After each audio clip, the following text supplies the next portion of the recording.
Hey everyone, you're listening to the Drive-Thru with Raj, and we have another wonderful artist on the phone, April Verch from the April Verch Band. Hi April, how you doing?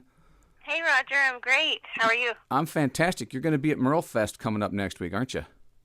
Yeah, I can't wait. We've been wanting to play there for a long time, and now it's coming right up. So we're pretty excited. It's funny, April.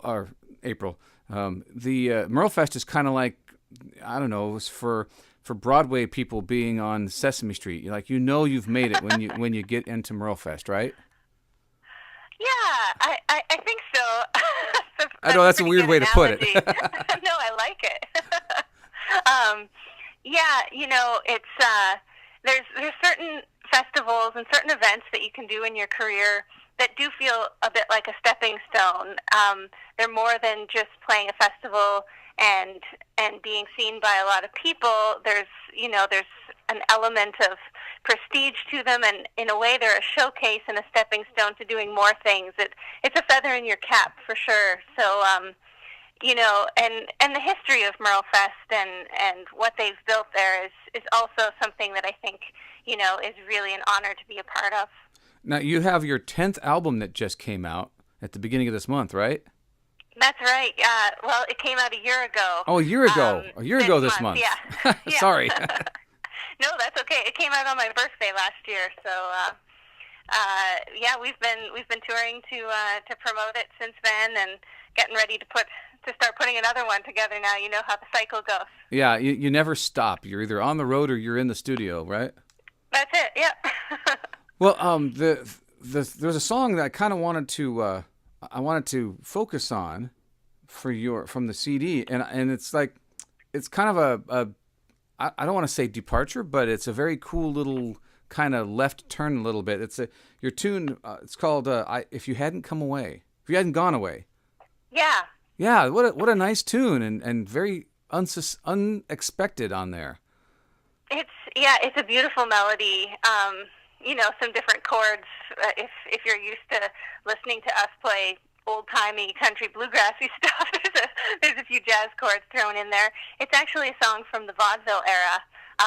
Casey Dreesen produced our latest CD. It's called The New Part, and when we were putting the material together, he suggested that we listen to music from that era because I was talking about wanting to do something that was a little bit different. I said, I love what we play. I'm not looking to change it, but I'd like to expand on it. And he said, music from the 20s and 30s is sort of what you love and what you play, but people hadn't labeled it anything yet, and I bet you'd find some stuff you really like.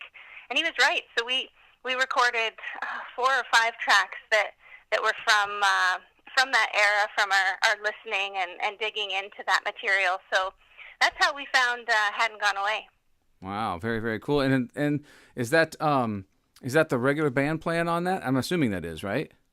It is. Yeah, we didn't have any special guests or overdubs on the new record. We wanted to do it just us, the trio, the way we would be doing it live. Because I feel like our live show is one of our greatest strengths as a band, and so I really wanted to sort of capture that and have people go away with something that would remind them of what they just saw. Yeah, and speaking of the live show, boy, you're very good into the segue thing. That's perfect. Last year, I saw you at IBMA down in Raleigh, and I have, you've been in the studio, we've talked before, and I've seen you clog, and I've seen you play, but for some strange reason, it had never registered in my head that you play and clog at the same time. And that I saw that last year at IBMA for the first time I really noticed it. And it blew my mind. You are so amazing, and you can dance and play at the same time. Oh, well, I'm glad you enjoyed it. Yeah, it's something I usually save for the end of the show. It's sort of the finale, you know. Yeah.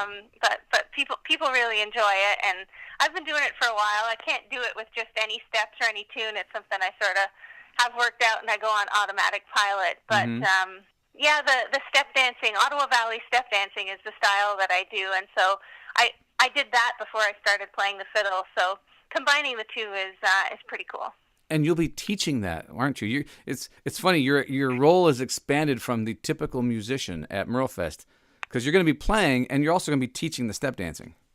Yeah, I have a step dancing workshop one evening, so it'll be great to see who turns up, wants to learn a few steps. And it also keeps you in shape, doesn't it? It does, yes. Thank goodness. You know how the road can be, so I'm thankful for the dancing, because on long travel days of sitting in the van, at least I still get some exercise in on stage. Yeah, exactly. Well, you're going to be playing at actually 3 different venues at MerleFest, and are you doing any straight solo stuff, or is it all the band?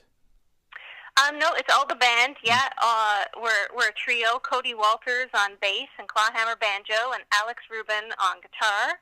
And yeah, they'll probably be backing me up on the dance workshop too. So we'll be running around together. So you'll be at the Watson stage on Friday at 12:45. You're going to be at the Americana stage at 4:00. You'll be at the Creekside stage Saturday at 9:30 a.m. I want to make sure that there's everyone knows that's an a.m.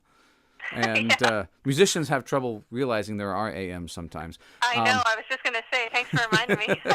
And then you'll be doing the dance, the Ottawa Valley Step Dancing seminar thing at the dance stage on Saturday at 8:15 p.m. Now, Right. Where is the dance stage? Do you know? I don't. I haven't been to the festival yet, so I've got a map here that I'm going to print out and bring along with me. But I don't think it's too far from the other stages, from what I understand. And I'll tell you what, if everyone goes to your website, it's aprilverch.com, right? Yeah, that's right. Verch. There's a link to all the activities MerleFesty, and you can find out all the information there. And are there any other ways that people can get a hold of you? The website's probably the best thing, because all of our other links are right there on the homepage to Facebook and Twitter and Instagram, all that good stuff. So that's the one-stop shop. Are you the person that does all that, or do you have people? I do have people that help me with certain elements, but I'm fairly hands-on. I'm one of those people that needs help and then ends up sort of stepping in from time to time, just out of habit. You know, when you start as a self-managed artist, you learn that nobody cares quite as much as you, and you end up, sort of being fairly hands-on all the time anyway. Well, April Verch, thank you so very much for being on the Drive-Thru and for making the show better than it otherwise would have been. And well, it's my pleasure. I really enjoy following the show and your Instagram feed, and it's really fabulous. Thank you for doing what you do. It's great. My pleasure, and we'll see you down there. All right, see you there, Roger. Take care. Bye-bye. Bye.